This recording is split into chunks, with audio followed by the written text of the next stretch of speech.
Hi everyone, welcome back to my channel. तो देखिए friends, आज के इस वीडियो में जो एनक्लेक सॉन्डर्स का 9th एडिशन है उसके मैंने क्वेश्चंस पिक किए हैं। तो मैं ट्राई करूंगी कि सीक्वेंस में ही क्वेश्चंस पिक करूं ताकि आप लोगों को अच्छे से जो है समझ में आ जाए। होपफुली आपको ये वीडियो समझ में आएगा और आपको थोड़ा पता चल जाएगा कि हमें उस बुक के जो क्वेश्चन है वो कैसे पढ़ने हैं। और अगर एग्जाम में सिनेरियो बेस्ड क्वेश्चन आते हैं, चाहे वो कोई भी एग्जाम हो, नॉर्सेट का एग्जाम हो, चाहे वो एमएनएस का हो, एसआईसी का किसी भी टाइप का एग्जाम है, बट आपको क्वेश्चन अटेम्प्ट करने आनी चाहिए। So let's begin. हमारा जो फर्स्ट क्वेश्चन है, the nurse is assigned to care of 4 clients. 4 assign हुए हैं एक नर्स को, पेशेंट नर्सिंग ऑफिसर को।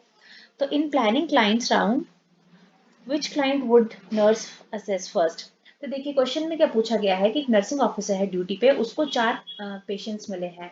तो उन 4 पेशेंट्स का जब उसने राउंड लेना है या फिर केयर प्लान करना है, जो भी उसकी प्रायोरिटी बेसिस पे करना है, तो वो नर्स किस पेशेंट को असेस करेगी। देखिए हमारे पास ऑप्शन 4 हैं। 4 ऑप्शन मैं आपको बताने जा रही हूँ, वो क्या क्या है। A post operative client preparing for discharge with new medication. Second option है the client requiring daily dressing changes of recent surgical incision. Third option है client scheduled for chest X-ray after insertion of nasogastric tube. And fourth option है the client with asthma who requested a breathing treatment after previous shift. तो देखिए इसका जो correct answer है वो क्या है, हमारा option fourth option is a correct answer. Why? Now I will tell you why it is a correct answer.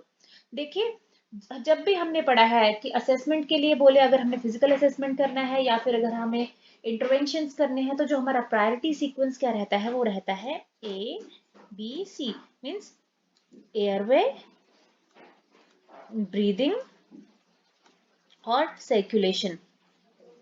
तो इसी सीक्वेंस में हमने यही सीक्वेंस हमने फॉलो किया। तो यहाँ पे द क्लाइंट विद एस्थमा, तो जो या तो क्वेश्चन को अच्छे से पढ़िए और जो ऑप्शंस हैं उनको अच्छे से पढ़िए। तो ऑप्शंस में जो सबसे हमारी फर्स्ट फॉर मोस्ट प्रायोरिटी है as per the A B C is the airway. जो जो हमें दिया गया है वो है the client with asthma. Client asthma वाला क्लाइंट है और उसको ऊपर से ब्रीदिंग डिफिकल्ट मतलब ब्रीदिंग ट्रीटमेंट का भी रिक्वायरमेंट है। तो उस पेशेंट को हम फर्स्ट प्रायोरिटी देंगे because as I told you, A, B, C is airway is the first for most priority. So this is the first priority and remaining option जो है हमारे पास 1, 2 और 3, जिसमें पोस्ट ऑप क्लाइंट है या फिर जिसकी ड्रेसिंग है, डेली ड्रेसिंग या फिर चेस्ट एक्सरे है एनजी ट्यूब के बाद, they are not a immediate priority. ये इमीडिएट प्रायोरिटीज नहीं है। ये हमारी किस तरीके की प्रायोरिटीज है मैं आपको वो भी बता देती हूँ। इन इन तीनों पेशेंट को हम किस प्रायोरिटी में रखेंगे, इंटरमिटेंट में। Intermittent sorry intermediate intermediate priority में।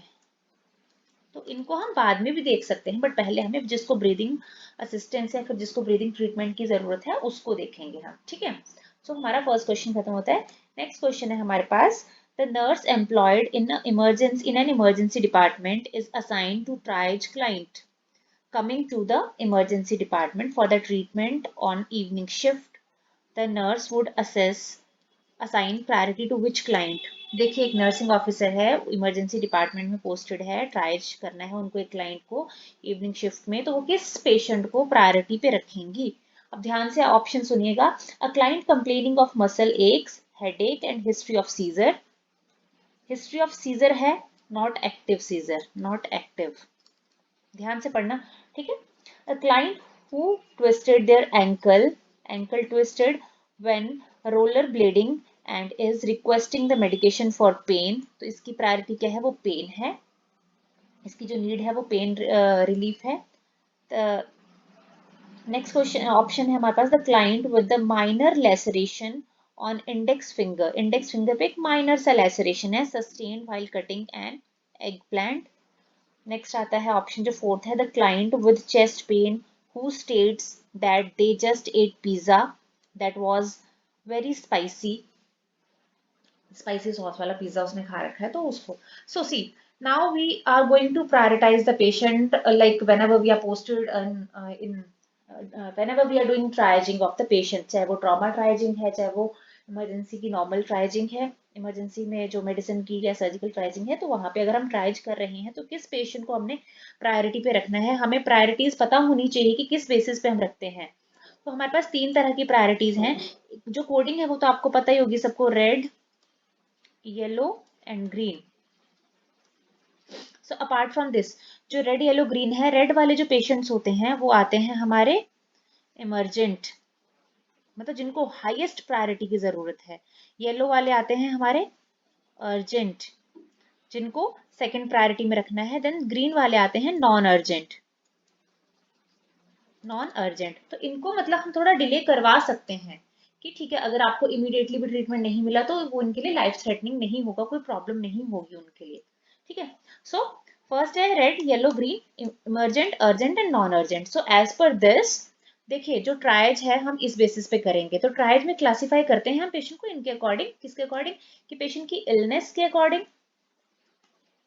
ठीक है, उसको लाइक लेवल ऑफ इंजुरी कैसा है, और severity, severity of the disease. तो ये हमारा जो है उसको क्लासिफाई करने का पेशेंट को, ये हमारा क्राइटेरिया रहता है। एक सर्टेन कंपोनेंट्स है जिसके बेसिस पे हम करेंगे। अब इमरजेंट जो हाईएस्ट प्रायोरिटी है उसमें क्या क्या आता है। अगर आपके पास पेशेंट एक्यूट चेस्ट पेन में आया है, कार्डिक अरेस्ट में आया है, लिम्ब एम्पुटेशन है, पेशेंट को रेस्पिरेटरी डिस्ट्रेस है अगर, और अगर आपका पेशेंट न्यूरोलॉजिकल डेफिशिएंट में, जैसे अगर यहाँ पे जैसे ये हिस्ट्री ऑफ सीजर लिखा है, अगर यहाँ पे एक्टिव सीजर्स होते तो हम पेशेंट को रेड में लेते। ठीक है, उसको रेड प्रायोरिटी करते हैं। अगर पेशेंट को एक्टिव सीजर है, प्रीवियस हिस्ट्री है तो नहीं हम ले रहे हैं उसको। ठीक है, सो नेक्स्ट आता है हमारा येलो वाला। हम येलो में किसको रखेंगे, फिर अर्जेंट और सेकंड प्रायोरिटी में किसको, जैसे पेशेंट को अगर फ्रैक्चर है, फ्रैक्चर में भी देखिए अगर पेशेंट का लॉन्ग बोन, 2 लॉन्ग बोन के फ्रैक्चर्स हैं तो हमने पेशेंट को उस केस में भी रेड में रखना है। बट अगर एक फ्रैक्चर है तो हम पेशेंट को येलो में लेंगे। और अगर पेशेंट एस्थमा वाला है बट एट प्रेजेंट पेशेंट को कोई भी सिम्टम्स नहीं है तो भी हम पेशेंट को येलो करेंगे। नेक्स्ट आता है डिस्ट्रेस है, पेशेंट को फीवर वगैरह है, हाइपरटेंशन है एंड अब्डोमेन पेन वगैरह अगर पेशेंट को, तो भी हम पेशेंट को येलो ट्राइजीन करेंगे। नेक्स्ट आता है पेशेंट को ग्रीन वाले किस किस केस में रखेंगे हम। ग्रीन पेशेंट्स में आते हैं हमारे, या फिर नॉन अर्जेंट केसेस कौन कौन से हैं। जैसे यहाँ पे ऑप्शन में भी दिया गया था माइनर लेसरेशन, जैसे पेशेंट को यहाँ पे अगर आपके पास माइनर लेसरेशन के साथ आता है, that patient will go in green और थर्ड प्रायोरिटी पे, और we can say non urgent. तो इस केस को हम डिले करवा सकते हैं। सो इन दिस क्वेश्चन जो ऑप्शन है हमारा करेक्ट वो है fourth option, the client with chest pain who states that they have just ate pizza with spicy, very sauce, spicy sauce. Next question आता है हमारा, a nurse has received the assignment for the day shift after making the initial rounds and checking all of the assigned clients, which client would the nurse plan to care for the first।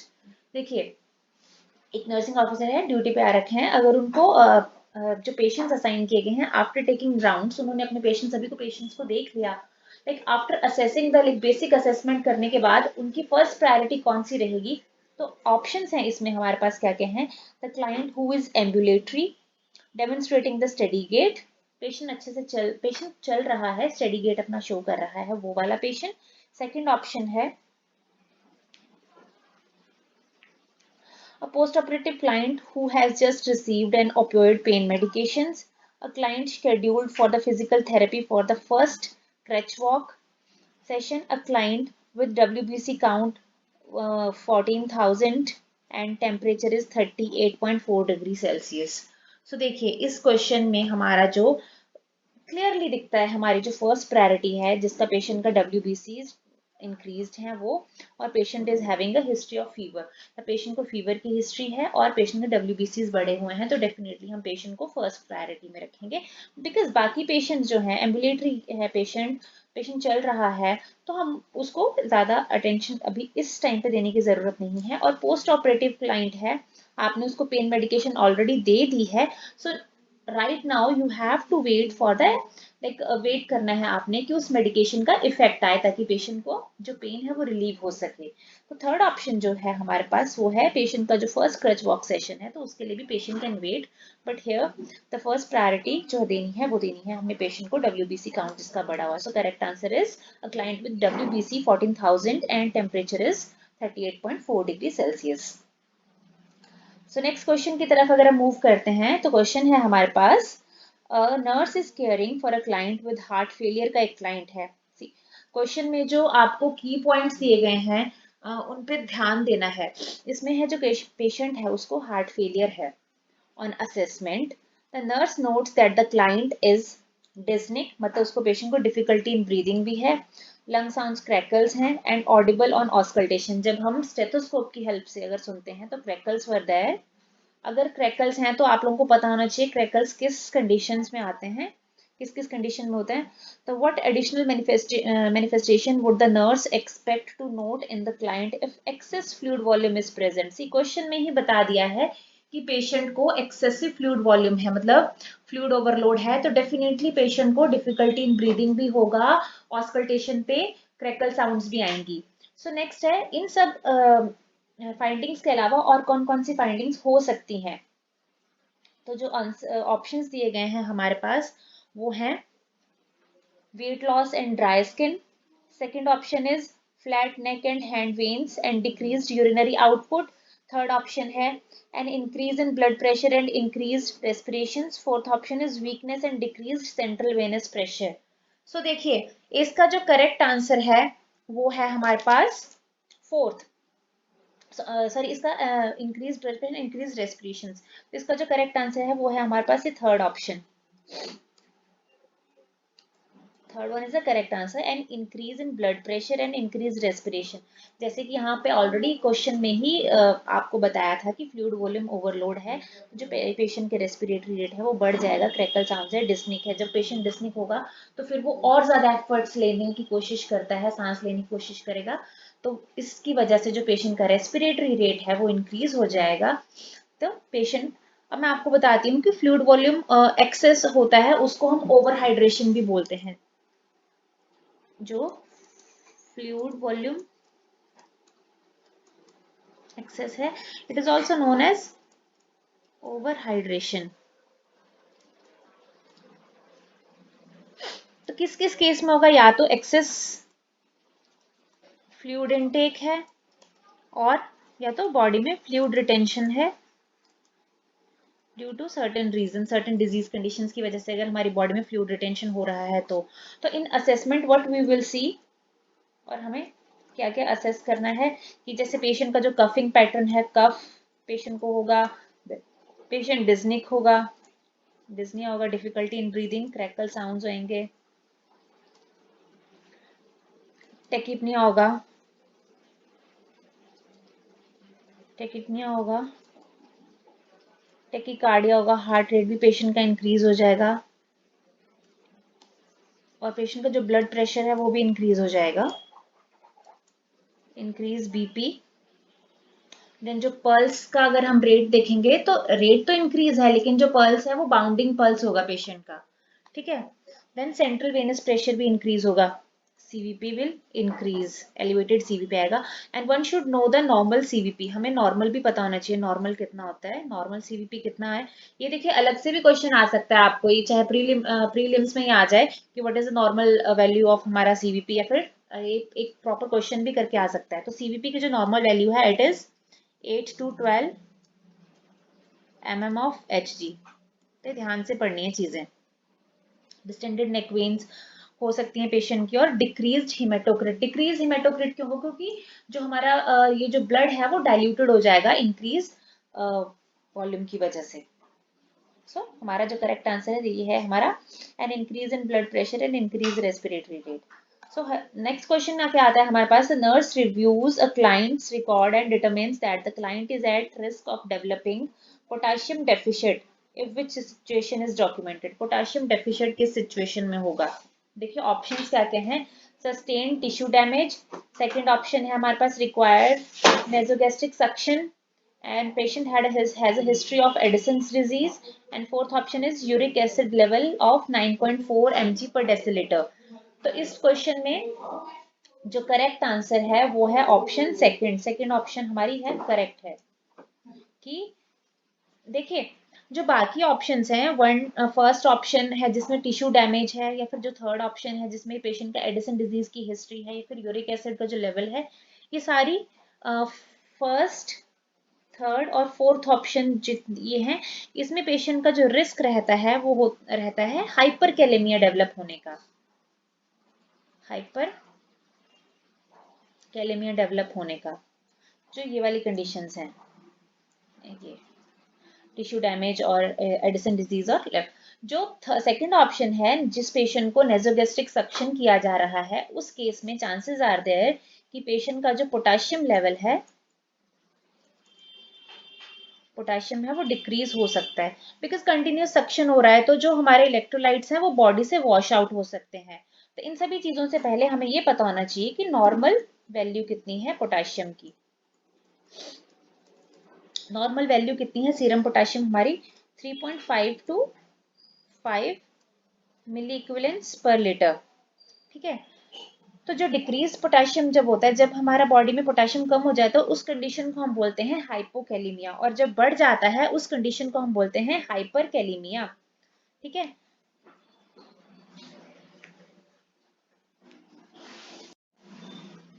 तो इस question में जब भी जैसे बताया गया कि patient को नेजोगैस्ट्रिक सक्शनिंग की जा रही है, तो एनजी सक्शन में क्या होगा, एनजी ट्यूब जो सक्शन करते हैं पेशेंट की, तो उसमें क्या होता है, जो हमारे जीआई फ्लूइड्स होते हैं, जीआई फ्लूइड्स से जो इलेक्ट्रोलाइट्स होते हैं वो वॉश आउट हो जाते हैं, which may further lead to hypokalemia. So this is how this situation will arise. And one more thing, the normal value of uric acid, one should know, 2.7 to 8.5 mg per deciliter। ये हम लोगों को पता होनी चाहिए कि potassium की normal value कितनी है, यूरिक एसिड की कितनी है, सोडियम की कितनी है, तो ये सारी हमें पता रहनी चाहिए। सो नेक्स्ट क्वेश्चन 6 है हमारे पास।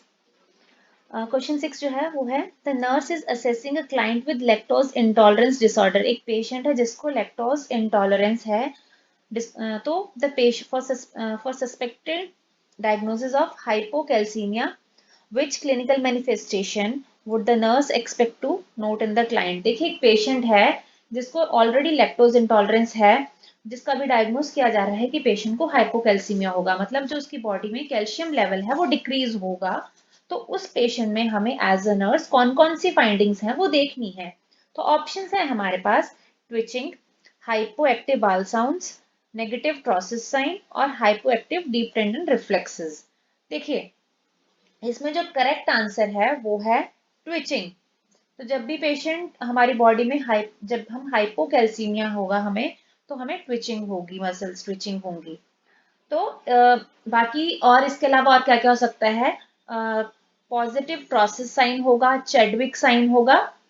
तो देखिए, जो लैक्टोज इंटॉलरेंस होता है, जो लैक्टोज है वो कोई भी कैल्शियम फूड वाला, जो भी हम कैल्शियम रिलेटेड फूड होता है ना, calcium food also have lactose, जितने भी हमारे ये डेयरी प्रोडक्ट होते हैं, तो इन सभी में लैक्टोज होता है। कैल्शियम फूड जितने भी हैं हमारे, उसमें सब में ये है लैक्टोज प्रेजेंट होगा। तो जिनको भी लैक्टोज इंटॉलरेंस होती है, तो उनको ये डेयरी प्रोडक्ट्स नहीं लेने होते हैं। तो जो पेशेंट को लैक्टोज इंटॉलरेंस होता है, उनको always they have a risk of developing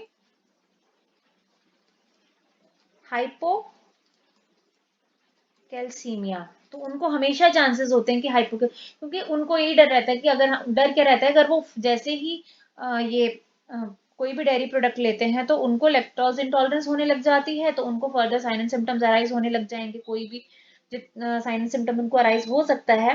then उसके बाद पेशेंट डेफिनेटली फिर वो कंज्यूम करना बंद कर देता है, तो अल्टीमेटली पेशेंट में लैंड अप इन हाइपोकैल्सीमिया। सो हमें पता होना चाहिए जो कैल्शियम का नॉर्मल लेवल है हमारी बॉडी में कितना होता है, कितना होना चाहिए, 9 टू 10.5 mg पर डेसीलीटर, इसके बीच में होना चाहिए। अगर इससे कम है तो हाइपो, अगर इससे ज्यादा है तो हाइपरकैल्सीमिया है। So now I am going to tell you what are the signs of hypocalcaemia. Main आप लोगों को बता देती हूँ कि क्या क्या साइंस होते हैं। जैसे पैरास्थीजिया होगा पेशेंट को, अगर हमारी बॉडी में कैल्शियम कम है तो पैरास्थीजिया होने के चांसेस रहते हैं, हमें पैरास्थीजिया फील होगा, जिससे टिंगलिंग सी सेंसेशन सी रहती है। देन हाइपर एक्टिव होते हैं हमारे, यहाँ पे hypo active deep tendon reflexes बताया है, तो ये इसमें नहीं होगा। हाइपोकैल्सीमिया में जो डीप टेंडन रिफ्लेक्सेस हैं वो हाइपर एक्टिव होते हैं, हाइपर एक्टिव होंगे। ठीक है, नेक्स्ट आता है हमारा मैंने पहले ही ऑप्शंस में आपको बताया है, यहाँ पे जैसे नेगेटिव प्रोसेस साइन बताया है, लेकिन हाइपोकैल्सीमिया में जो प्रोसेस साइन है वो प्रेजेंट होगा along with this Chvostek sign भी प्रेजेंट होता है, सॉरी चॉस्टिक साइन। तो ट्रोसिस साइन और चॉस्टिक साइन के तहत, ट्रोसिस साइन में क्या आता है, हम पेशेंट की बाजू पे बीपी कफ लगाते हैं। जैसे सपोज ये पेशेंट की आर्म है, यहाँ पे अगर हम बीपी कफ टाई किया है तो जो पेशेंट का हैंड है वो ऐसे को हो जाता है, नीचे को ऐसे। So this is a Trousseau sign.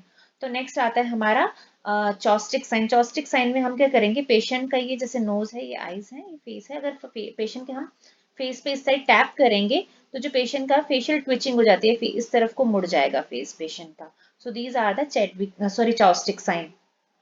Next है न्यूरोमस्कुलर एक्साइटेबिलिटी होगी, पेशेंट को मसल क्रैम्प्स आने लग जाएंगे, पेशेंट को ट्विचिंग, टेटनेसाइन, सीजर्स, इरिटेबल होगा patient. And why like hypocalcemia may leads to seizure, क्यों हो सकता है, देखिए जब भी बॉडी में, हमारी बॉडी में कैल्शियम कम होगा तो उसमें बॉडी में क्या होता है, डिक्रीज जब भी लेवल होगा आयोनाइज्ड कैल्शियम का, उसकी वजह से जो हमारे सेंट्रल नर्वस सिस्टम है उसकी जो न्यूरॉन्स है उनकी लाइक एक्साइटिविटी इंक्रीज हो जाती है, जिसकी वजह से पेशेंट को सीजर आने लग जाते हैं। तो सेंट्रल नर्वस सिस्टम में गेट्स एक्साइटेड, सो उसकी वजह से सीजर्स आने लग जाएंगे। नेक्स्ट आता है जीआई साइन एंड सिम्टम्स, जो हमारे गैस्ट्रोइंटेस्टाइनल ट्रैक्ट में क्या क्या सिम्टम्स आएंगे, हमारी जो गैस्ट्रिक मोटिलिटी होती है वो इंक्रीज हो जाएगी, जिसकी वजह से पेशेंट को बावल साउंड्स इंक्रीज होंगी, हाइपर एक्टिव बावल साउंड्स होंगी, which may further leads to cramping abdomen cramping होंगे एंड फर्दर डायरिया होगा पेशेंट को। So this is how the entire process takes place. Next question जो है हमारे पास वो है, which client is at risk for the development of the sodium level at 130। See body में पेशेंट का जो सोडियम लेवल है वो है 130 मिली इक्विवेलेंट्स पर लीटर। जब पेशेंट का sodium level 130 milliequivalents per litre है तो क्या क्या हो सकता है, पेशेंट को क्या होने के चांसेस हैं, तो इस क्वेश्चन को चलिए डिस्कस करते हैं। तो सबसे पहले हमें तो ये पता होना चाहिए कि सोडियम का नॉर्मल लेवल कितना है। जो सोडियम का नॉर्मल लेवल है वो है हमारी बॉडी में, वो कितना होना चाहिए, 135 to 145 milli equivalents per litre. तो इससे अगर कम है तो हाइपोनेट्रीमिया होगा, अगर इससे कम आएगा तो हाइपो, अगर इससे ज्यादा है तो हाइपरनेट्रीमिया। तो ये तो हमें इतना तो पता होना चाहिए। अब बात आती है, इस क्वेश्चन में क्या बोला गया है कि अगर पेशेंट का किस कंडीशन में पेशेंट का which client is at risk for the development of sodium level at 130। तो कौन कौन से क्लाइंट्स हैं, क्लाइंट है हमारे पास जो क्लाइंट डायरेटिक्स ले रहा है, the client with hyperaldosteronism, the client with Cushing syndrome, the client who is taking corticosteroids. So I am going to tell you कि which client is at high risk. तो the answer is option first, the client who is taking diuretics। जिस patient को diuretics चल रहे हैं उसमें ज्यादा chances होते हैं कि पेशेंट वो हाइपोनेट्रीमिया में जा सकता है। ठीक है, तो हमने हमेशा ध्यान रखना है कि जो पेशेंट्स को डायरेटिक्स चल रहे हैं तो हम उनका सीरम सोडियम लेवल या फिर ये एलएफटी आरएफटी वगैरह चेक करवाते रहें। नेक्स्ट आता है अब हाइपरनेट्रीमिया। हाइपरनेट्रीमिया मतलब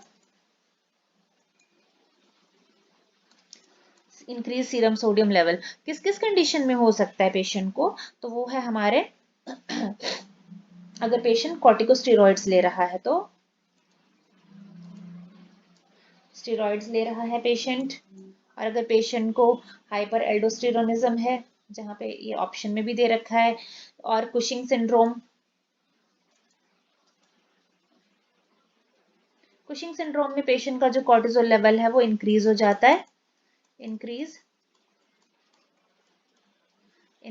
कॉर्टिसोल लेवल, जिसकी वजह से क्या होगा, वो एक्टिवेट कर देता है हमारी बॉडी में मिनरेलो मिनरेलोकॉर्टिकॉइड्स को, मिनरेलोकॉर्टिकॉइड रिसेप्टर्स को इन रिनल ट्यूब्यूल्स में, जिसकी वजह से क्या होता है,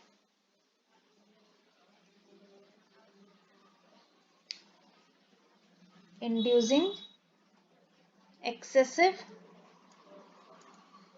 mineralocorticoid activity,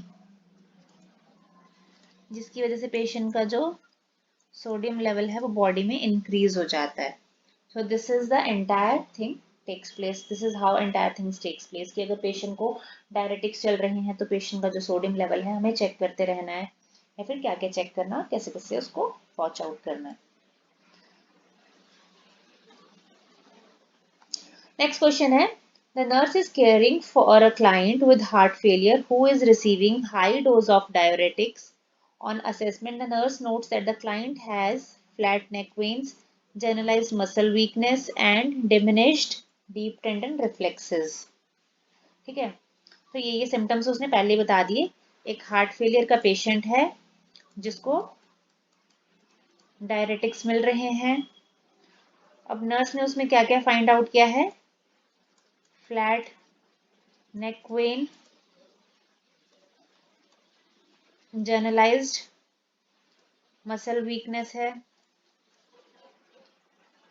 then decreased deep tendon reflex है। ठीक है, the nurse suspects hyponatremia. What additional signs would the nurse expect to note in the client with hyponatremia? The nurse is assuming कि शायद इस पेशेंट को हाइपोनेट्रीमिया हो सकता है, तो इसने ऑलरेडी इतने सारे फीचर्स तो बता ही दिए, इसके अलावा कौन से फीचर्स हो सकते हैं पेशेंट में, तो हमें एज ए नर्स वो पता होनी चाहिए। तो पहला है हमारा मसल ट्विचिंग, दूसरा है decrease urine output, third one is hyperactive bowel sounds, and fourth one is increase specific gravity of urine. तो जो हमारा करेक्ट आंसर है वो है hyperactivity of the bowel sounds. मैंने आप लोगों को पिछले क्वेश्चन में भी बताया, तो इसमें भी आप लोगों को ये पता होना चाहिए कि जब भी पेशेंट को हाइपोनेट्रीमिया होगा तो जो बाल साउंड्स हैं उसकी वो हाइपर एक्टिव हो जाते हैं। तो hyper activity of the bowel sounds जब होगा तो पेशेंट को क्या होगा, एब्डोमिनल क्रैम्पिंग होगी। ठीक है, और फर्दर और क्या क्या हो सकता है हाइपोनेट्रीमिया में पेशेंट को, अगर पेशेंट को हाइपोनेट्रीमिया है तो क्या क्या हो सकता है, मसल वीकनेस, जैसे कि ऑलरेडी ऑप्शन में बता रखा है, generalised muscle weakness, then increased urine output हो जाएगी, then decreased specific gravity of urine. ठीक है, तो ये सारे सिम्टम्स हैं जो अराइज होंगे जब भी पेशेंट को हाइपोनेट्रीमिया होगा, तो हमें इसका पता होना चाहिए। नेक्स्ट क्वेश्चन है हमारे पास, the nurse reviews the client's laboratory reports and notes the client's serum phosphorus level is 1.8 mg per deciliter. Which condition most likely causes serum phosphate level? तो एक पेशेंट है जिसका जो सीरम फॉस्फोरस लेवल है 1.8 mg पर decilitre है, और कौन कौन सी कंडीशन है जिसकी वजह से पेशेंट का जो सीरम फॉस्फोरस लेवल है वो इतना हो सकता है। तो देखिए, सबसे पहले तो हमें ये पता होना चाहिए जो फॉस्फोरस सीरम फॉस्फोरस है उसकी जो नॉर्मल वैल्यू है वो कितनी है। नॉर्मल वैल्यू कितनी होती है, वो है 3 to 4.5 mg पर डेसीलीटर। ये हमें नॉर्मल वैल्यूज ना सबकी पता होनी चाहिए। तो ऑप्शंस में अब हमें क्या क्या बताया है कि पेशेंट अगर माल नरिशमेंट वाला न्यूट्रिशन का पेशेंट है, रेनल इनसफिशियंसी है, हाइपोपैराथायराइडिज्म है, और ट्यूमर लाइसिस सिंड्रोम है अगर पेशेंट को। तो देखिए, इसका जो करेक्ट आंसर है वो है माल न्यूट्रिशन। अगर पेशेंट माल नरिश्ड है तो पेशेंट का जो सीरम फॉस्फोरस लेवल है वो डिक्रीज होगा। अब अगर हम बात करते हैं नॉर्मल वैल्यू तो मैंने आपको बताई दी, और अगर पेशेंट का जो सीरम फॉस्फोरस लेवल है 3 से कम होता है तो उस कंडीशन को हम बोलेंगे हाइपोफॉस्फेटीमिया। ठीक है, और अगर ज्यादा है तो क्या बोलेंगे, हाइपर फॉस्फेटीमिया। ठीक है, हाइपरफॉस्फेटीमिया। तो ये दो कंडीशंस हैं कि कम हो तो क्या बोलेंगे, ज्यादा हो तो हम क्या बोलेंगे। अब बात आती है कि कॉजेज क्या क्या हो सकते हैं। ठीक है, कॉजेज माल न्यूट्रिशन ऑलरेडी उन्होंने बता दिया है, या फिर स्टारवेशन। अगर हम ज्यादा पीरियड से स्टार्व्ड हैं, खाना नहीं खा रहे हैं प्रॉपरली, तो भी पेशेंट माल नरिशमेंट में चला जाएगा और पेशेंट का जो फॉस्फोरस लेवल है वो डिक्रीज हो जाएगा। एंड अगर patient like if they are use of aluminium hydroxide based और मैग्नीशियम बेस्ड एंटासिड्स ले रहे हैं तो जैसे कुछ पेशेंट्स को अगर एसिडिटी की ज़्यादा प्रॉब्लम होती है तो अगर उनके जो सॉल्ट्स में एल्यूमिनियम हाइड्रोक्साइड या फिर मैग्नीशियम पाया है, मैग्नीशियम रह रहा है, तो भी पेशेंट को के चांसेस है कि पेशेंट हाइपोफॉस्फेटीमिया में जा सकता है। नेक्स्ट ऑप्शन है वो है हमारे पास कि रिनल इनसफिशियंसी और हाइपोपैराथायराइडिज्म। देखिए रिनल इनसफिशियंसी और हाइपोपैरा, तो अब दूसरी अगर बात करते हैं ना अगर हम हाइपोपैराथायराइडिज्म की, तो जो इसमें पेशेंट हाइपर फॉस्फेटीमिया में जाएगा और रिनल इनसफिशिएंसी में भी पेशेंट हाइपर उसमें जाएगा फॉस्फेटीमिया में और ट्यूमर लाइसिस में भी। देखिए जो ट्यूमर लाइसिस एक कंडीशन है, इसमें क्या होता है जो ट्यूमर सेल्स होते हैं they start releasing their content in blood stream. Lysis mean breakdown. So whenever tumor cells break down, so they start releasing their content in the bloodstream, जिसकी मतलब वो spontaneous भी break down हो सकता है या फिर ड्यू related to therapy, जो पेशेंट को रेडिएशन वगैरह जो भी अदर थेरेपीज चलती हैं उसकी वजह से भी हो सकता है। तो उसकी वजह से क्या होगा, जो पेशेंट की जो ब्लड स्ट्रीम है उसमें जो फॉस्फोरस लेवल है इट में स्टार्ट इंक्रीजिंग। ठीक है, तो एक तो फॉस्फोरस लेवल इंक्रीज होता है और क्या क्या होता है पेशेंट को, हाइपर यूरेसीमिया हाइपर यूरेसीमिया होगा और हाइपर कैलेमिया होगा, पोटाशियम भी इंक्रीज हो जाएगा। हाइपर फॉस्फेटीमिया तो मैंने ऑलरेडी बता ही दिया, and then hypocalcaemia. So these are the conditions कि जिसमें पेशेंट को हो सकता है ये। नेक्स्ट आता है क्वेश्चन हमारे पास, the nurse is reading a physician's progress notes in the client's record and reads that the physician has documented insensible loss of approximately 800 ml daily. The nurse plans to monitor the client, knowing that insensible loss occurs through which type of excretion. देखिए जब भी हमारी body से fluid loss होता है, fluid loss होगा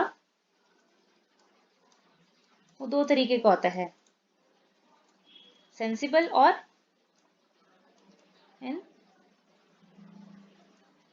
insensible. दो तरीके का लॉस है, सेंसिबल और इनसेंसिबल। तो हमें वो पता होना चाहिए कि सेंसिबल लॉस कौन सा है और इनसेंसिबल कौन सा है। सेंसिबल लॉस वो लॉस है फ्लूइड का जो हमारे मतलब हमें पता है कि हाँ थ्रू दिस वे और कितने अमाउंट ऑफ लॉस हो रहा है। तो ऑप्शंस में क्या क्या दिया है हमारे पास, urine output, wound drainage, integumentary output and gastrointestinal tract. तो यूरिन आउटपुट है, यूरिन आउटपुट हो गया, वूंड ड्रेनेज हो गया, या फिर जीआई ट्रैक्ट का जो ड्रेनेज है, जीआई ट्रैक्ट का जो ड्रेन है वो भी that will comes under the sensible loss. तो इसका जो करेक्ट आंसर है दैट इज द इंटीगुमेंट्री आउटपुट। देखिए जितना भी लॉस है हमारा थ्रू रेस्पिरेटरी, लाइक अगर हम जितना सांस लेने के टाइम पे और छोड़ने के टाइम पे जितना भी फ्लूइड लॉस होता है that will come under insensible, और जो हमारा इंटीगुमेंट्री थ्रू स्वेटिंग अगर रिलीज होता है that will also come under insensible. So integumentary is the correct answer. So this is all about these questions. अगर आप लोगों को कोई डाउट है, if you want me to add, like if you want me to teach more questions, so kindly let me know. I'll try to do that also. Thank you so much for watching my video.